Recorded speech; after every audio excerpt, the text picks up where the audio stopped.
30 days ago, I was scrolling for 4 hours daily, chasing dopamine hits and somehow calling it productivity.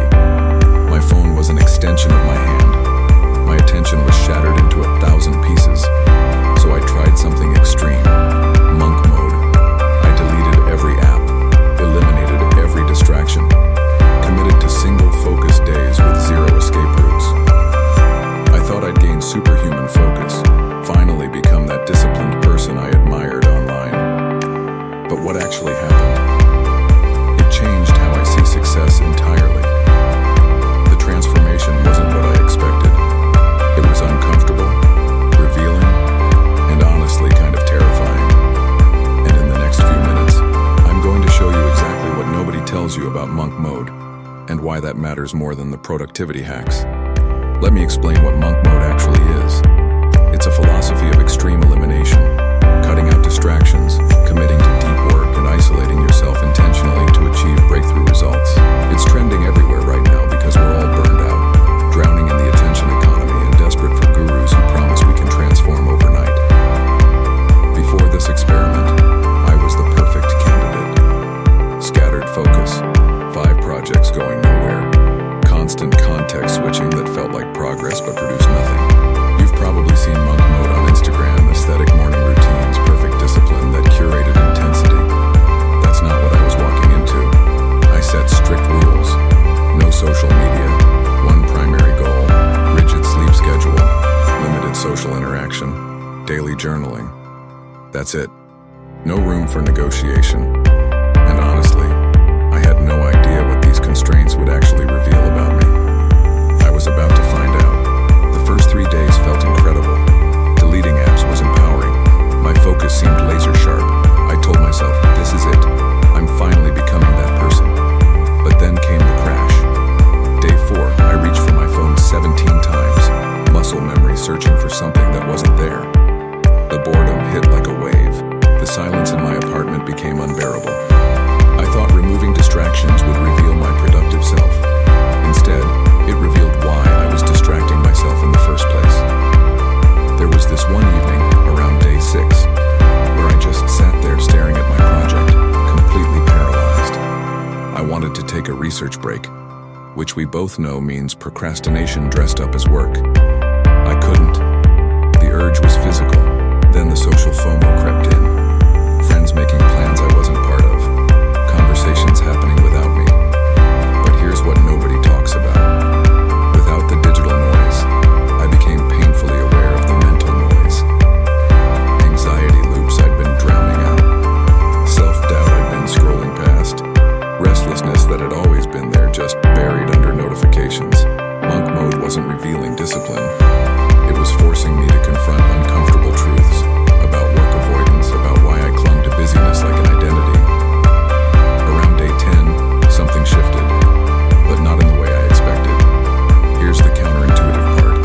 The breakthrough wasn't about doing more. It was about being differently.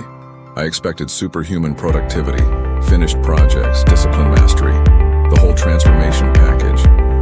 What actually emerged was mental clarity, deeper self-knowledge, and a completely different definition of progress.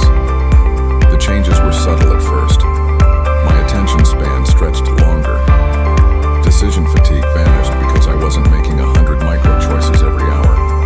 I found genuine presence in single tasks, and this eerie calm replaced the constant urgency I'd mistaken for ambition. Here's the paradox. I accomplished less than I planned, but made more meaningful progress than I had in months. Removing volume revealed quality. 3 tasks done with complete focus beat 20 tasks done poorly while distracted. That creative project I'd been stalling on for weeks, it finally clicked around day 15 because I stayed with the discomfort long enough to break through. But let me be honest about the dark side. Isolation had real costs. I missed connections. When I re-engaged socially, I felt awkward, like I'd forgotten how to be around people. There were nights of genuine loneliness, and in the silence, a realization surfaced about my career direction. I'd been chasing someone else's definition of success, performing busyness instead of building something real. Without distraction covering it up, I couldn't ignore that anymore. That awareness, it was uncomfortable, it was also necessary.